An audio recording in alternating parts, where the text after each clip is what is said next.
என்னங்க, ஆ. மகேஷ் வீட்ல எல்லாரும் ஊருக்கு போயிருக்காங்களாம். வெற்றி தம்பிக்கு நம்ம ஏரியா பிரான்ச்ல தான் வேலை இருக்காம். அதனாலதான் அவங்க எல்லாரும் ஊர்ல இருந்து வர வரைக்கும் தம்பி நம்ம வீட்லயே தங்க சொல்லிருக்கேன். நீங்க உட்காருங்க, நான் போய் காஃபி போட்டு எடுத்துட்டு வரேன்.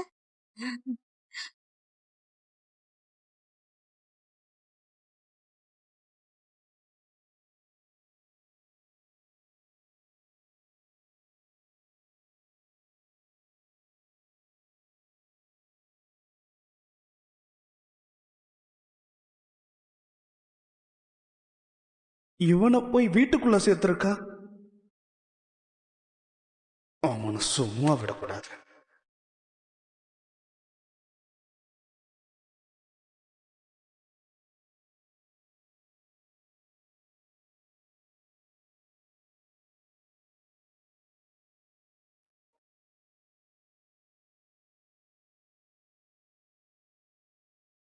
இது என்ன புது நாடகம்?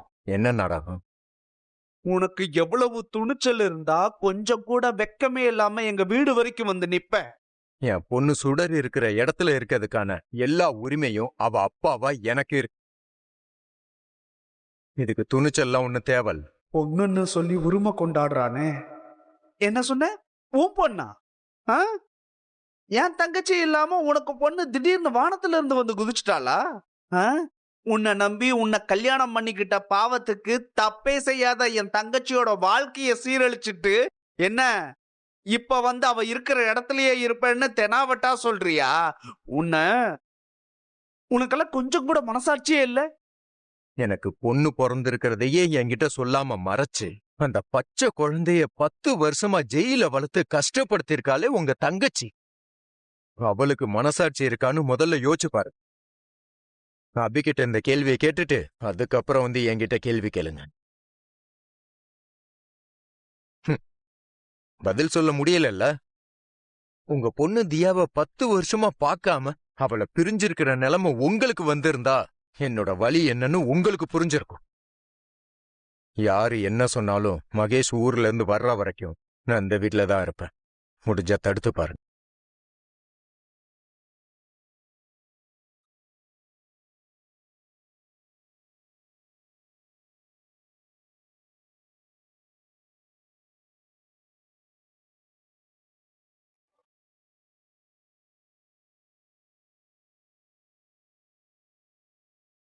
இந்தா. தேங்க்ஸ்.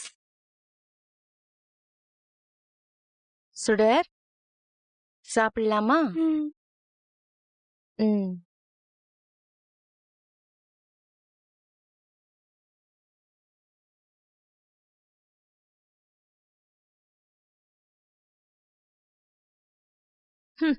வீட்டுக்கு விருந்தாளிங்க வந்திருக்கிற நேரத்துல ஆளுக்கு ஒரு பக்கம் முகத்தை திருப்பிட்டு இருந்தா நல்லா இருக்காது.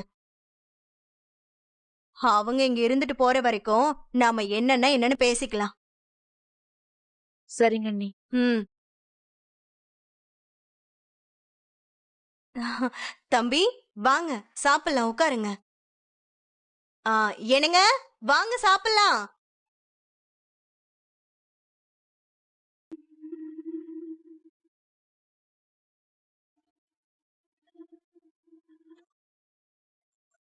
வாங்க. ஹேய் சுடர், ஆ, நீங்க மட்டும் ஏன் அங்க தனியா உட்காந்து சாப்பிடுறீங்க? வாங்க எல்லாம் ஒண்ணா உட்காந்து சாப்பிடலாம். அது தம்பி, அபி மருந்து மாத்திரையெல்லாம் சாப்பிடுறதுனால அவளுக்கு தகுந்த மாதிரி சமைச்சுப்பாங்க, அதனாலதான். எதுவா இருந்தாலும் எல்லாம் ஒண்ணா உட்காந்து சாப்பிடலாம்ல.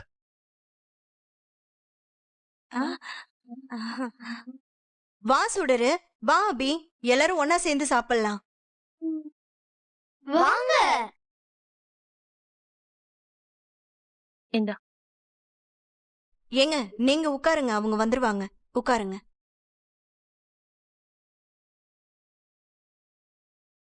வைக்கட்டுமா? சரிக்கா. குடு தருண்.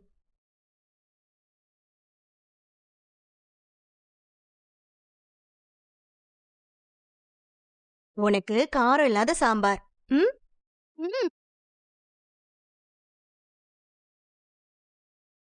தம்பி கூச்சப்படாம நல்லா சாப்பிடுங்க. உப்பு எதுவும் குறைவா இருந்தா சொல்லுங்க, எடுத்துட்டு வரேன். சரிக்கா. ஐயோ, இவனை தம்பி தம்பின்னு சொல்லும் போதெல்லாம் மிளகா பொடி எடுத்து வாய்க்குள்ள போட்டுக்கிட்ட மாதிரி எரிச்சலா இருக்கு.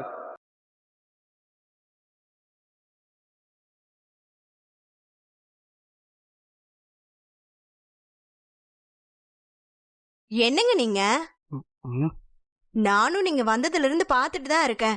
இந்த தம்பி கூட சரியா பேசவே மாட்டேங்கிறீங்க. பொதுவா வீட்டுக்கு யாராச்சும் வந்தாலே தாட்டு பூட்டுன்னு உபசரிப்பீங்க. இந்த தம்பியோட ஆபீஸ்ல வேலை பாக்குறதுனால சங்கடப்படுறீங்களா? வெற்றி தம்பிக்கு தாம் பெரிய இடத்துல இருக்கோங்கிற தலக்கணம் கொஞ்சம் கூட இல்லங்க. ரொம்ப நல்ல தம்பி. நீங்க இவரு கூட சகஜமா பேசுங்க. ஆ, ஆ. இவ ஒருத்தி தலையும் புரியாம வாழும் புரியாம பேசிக்கிட்டு இருக்கா. ம். ஆ. இவன் சாப்பாட்டுல இந்த உப்பு ஜாடியில இருக்கிற மொத்த உப்பையும் எடுத்து கொட்டி விட்டுறணும். அப்பவாவது இவனுக்கு சொரணை இருக்கான்னு பார்க்கணும்.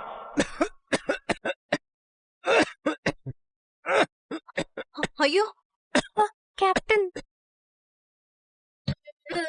இந்தாங்க. ம்.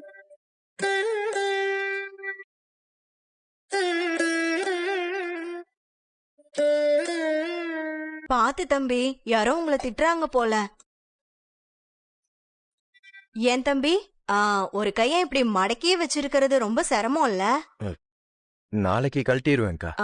சரி தம்பி.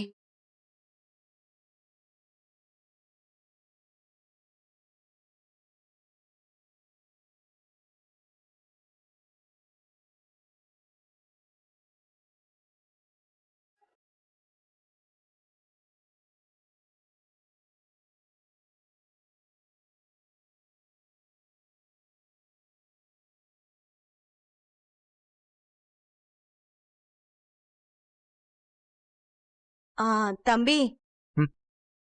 நீங்க தியா தருண் ரூம்ல மெத்தையில படுத்துக்கோங்க. அங்க நல்லா காத்தும் வரும்.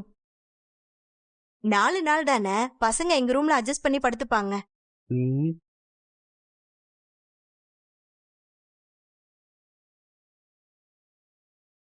என் குழந்தைய தரையில படுக்கிறப்போ எனக்கு என்ன சுகம் வேண்டியது இருக்கு?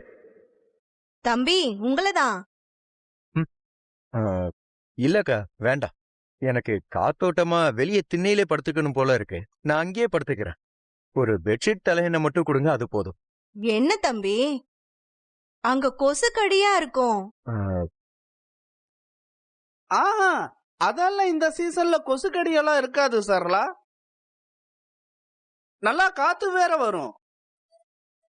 அதான் தம்பி வெளியவே படுத்துக்கிறேன்னு ஆசைப்படுறாருல்ல, அங்கேயே படுத்துக்கிட்டுமே. நீ பாய் தலகாணி எல்லாம் எடுத்துட்டு வந்து கொடுத்துற என்ன? அப்படிங்கிறீங்களா?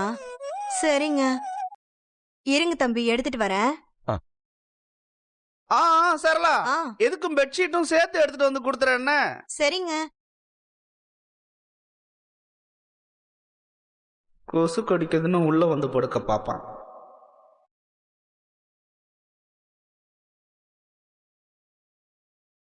ரொம்ப நல்லவன் மாதிரியே நடிக்கிறான். இப்படிதான் நடிச்சு நடிச்சு ஏமாத்தி அபிய கல்யாணம் பண்ணிருப்பான் போல இருக்கு. பாவம் அபி, நாம தான் அவளை தப்பா நினைச்சிட்டோம். இந்தாங்க தம்பி. தேங்க்ஸ்க்கா.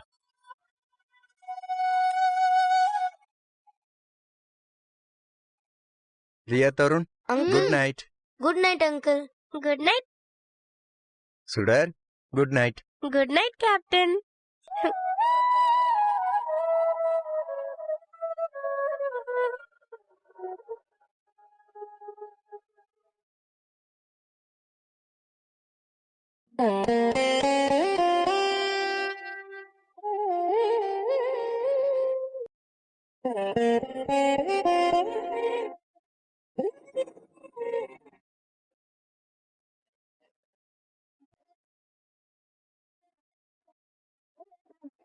என்ன நிம்மதி இல்லாம பண்ணிட்டு நீ சந்தோஷமா தூங்கிக்கிட்டு இருக்கியா?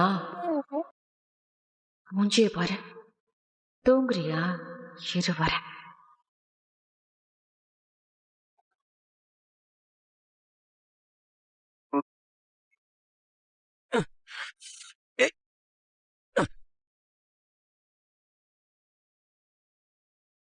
ஏய், என்ன பண்ணி வச்சிருக்க? நான் உன்கிட்ட பேசணும். அந்த பக்கம் வா. பேசணுமா?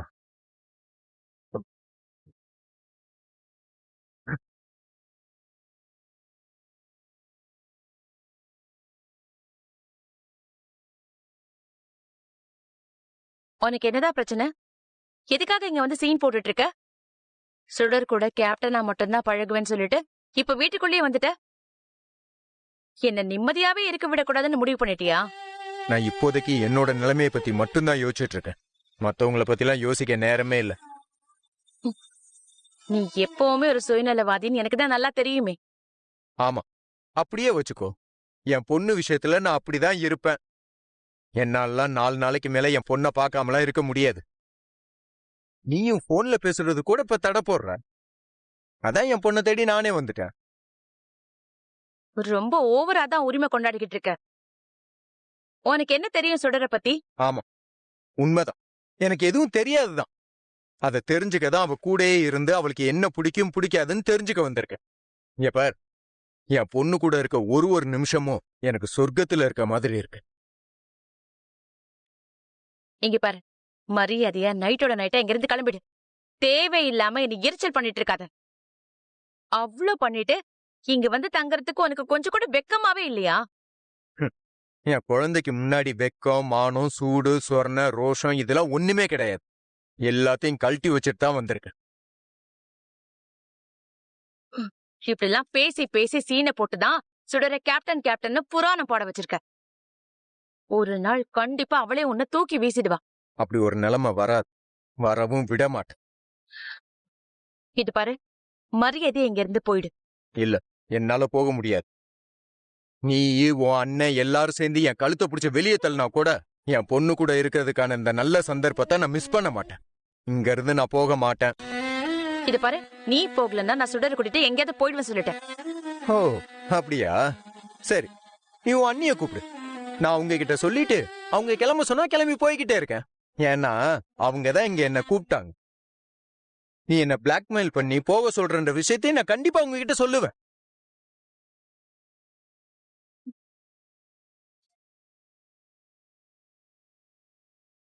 என்ன முறைக்கிற? போ, போய் உங்க அண்ணி முகத்திலையும் தண்ணி தெளிச்சு எழுப்பிட்டு வா.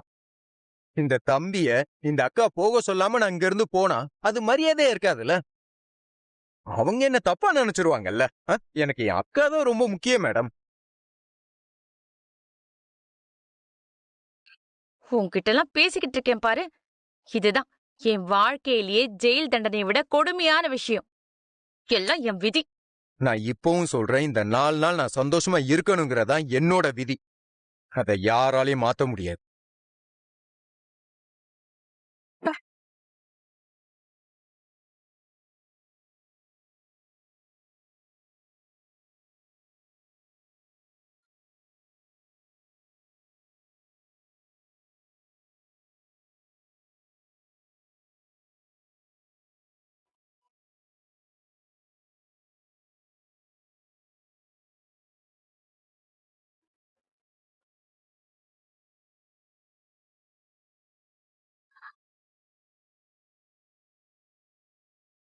ஏய், என்ன பண்ணிட்டு இருக்க?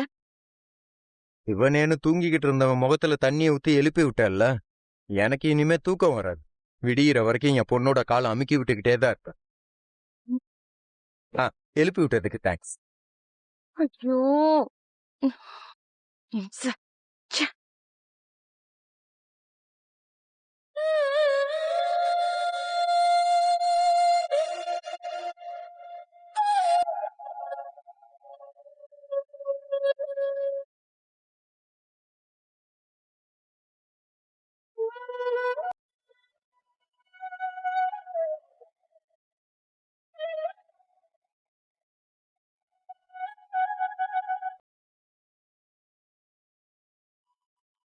சுடர் ரெடியா? ரெடி. தம்பி ரெடியா? நான் வர முடியாது. இன்னும் 1 மணி நேரத்துல பக்கத்துல ஒருத்தரை பார்த்து ஒரு டாக்குமெண்ட் கொடுக்கணும். அதனால நீங்க போயிட்டு வந்துருங்க. சரி சரி தம்பி, இன்னைக்கு இந்த கோயில்ல ரொம்ப விசேஷமான பூஜை நடக்குது. வேண்டிக்கிட்டது நடக்கும். இது கொஞ்சம் முக்கியமான வேலைக்கா. நீங்க போயிட்டு வாங்க. ம், சரிங்க தம்பி. அபிமா, கோயிலுக்கு போயிட்டு வந்துடலாமா? இல்லனா என்னால கோவிலுக்கு வர முடியாது. ஏன் அம்மு? இல்லடா, நான் இன்னைக்கு கோவிலுக்கு வரக்கூடாது.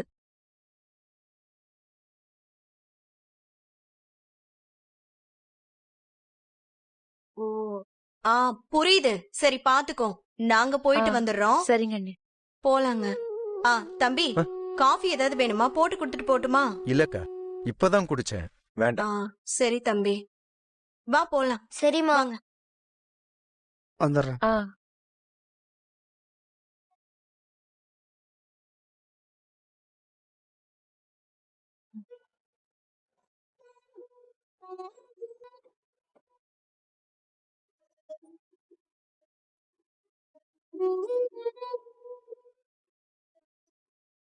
ஹலோ.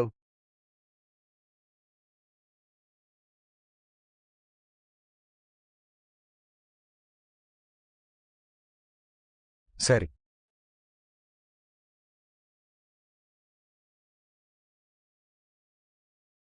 இவகிட்ட எப்படியாவது பேச்சு கொடுத்து அன்னைக்கு பார்வதி அக்காவை பார்க்க வேற யாராவது வந்தாங்களான்னு கேட்டுருவோமா?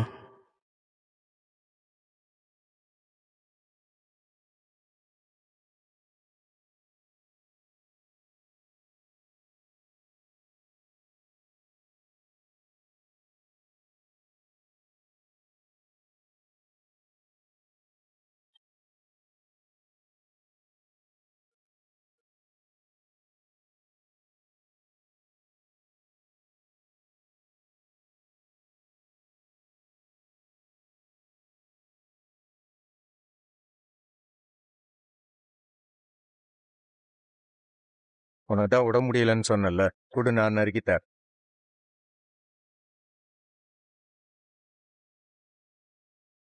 என் பொண்ணு தானே சாப்பிட போறா, அவளுக்காக நான் நறுக்கி தரேன். குடு. ஏய், எதுக்கு நீ இப்ப வேண்டாத வேலையெல்லாம் பாத்துட்டு இருக்க? சுடர் மேல ரொம்ப அக்கறை இருக்கிற மாதிரிலாம் நடிக்காத. ஒழுங்கா கொடுத்துரு. என் வேலையை எனக்கு பாத்துக்க தெரியும். இவள்கிட்ட கேட்டா கண்டிப்பா எதுவும் சொல்ல மாட்டா. ஏதோ வேலை இருக்குன்னு சொன்னியே, கிளம்பலையா நீ? இன்னும் கொஞ்ச நேரத்துல போகணும். வீட்டுல தான் யாரும் இல்லல்ல, கிளம்பு. கரெக்டு தான். என் பொண்ணு கூட கோயிலுக்கு போயிட்டு அப்படியே என் வேலையை முடிச்சுட்டு வந்திருக்கணும். தெரியாம தப்பு பண்ணிட்டேன். நீ பண்றது எல்லாமே தெரிஞ்சே செய்யற தப்பு தான். போதும் போதும், எனக்கு ஒன்னும் நீ சர்டிபிகேட் கொடுக்கணும்னு தேவையில்ல.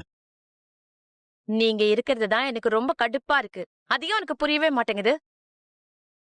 நான் திரும்பி போற வரைக்கும் என் பொண்ணு கூட நான் இங்க கொஞ்சம் நிம்மதியா இருக்கணும். என் பொண்ணு கூட இருக்கிறது தான் எனக்கு நிம்மதி. அதுக்காக தான் இந்த சந்தர்ப்பத்தை நான் யூஸ் பண்ணிட்டு இங்க இருக்கேன்.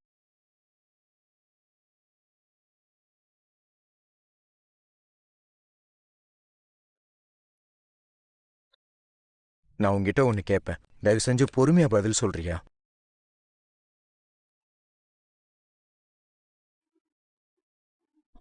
உன்னை பார்க்கவே பிடிக்கலன்னு சொல்லிட்டு இருக்கேன். நீ கேக்குற கேள்விக்கு பொறுமையா பதில் வேற சொல்லிட்டு இருப்பாங்களா? எதுக்காக இப்படி எல்லாம் டிராமா பண்ணிக்கிட்டு இருக்க? யாருக்கு ஸ்பை வேலை பாக்குறேன்னு புரியல. நான் ஒன்னும் ஸ்பை வேலைலாம் பார்க்கல. நீதான் அதை பண்றதுக்கு உன்னோட வக்கீல் பிரபாகரனை அங்க அனுப்பி வச்சிருக்க.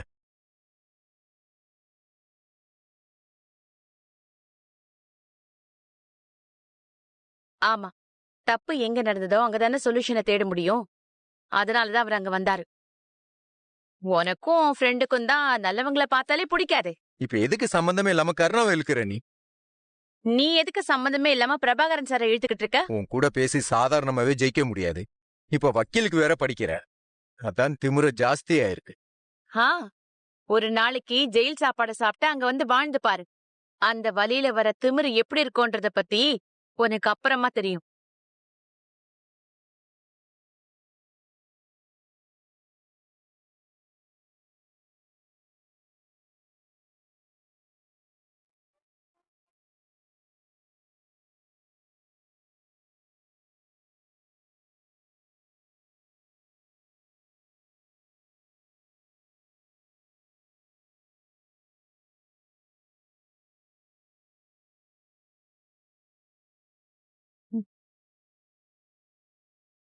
அவங்க யாரும் இன்னும் வரலையா? இல்ல, கோயில்ல பூஜை முடிய லேட் ஆகும்னு சொல்லிட்டு தானே போனாங்க.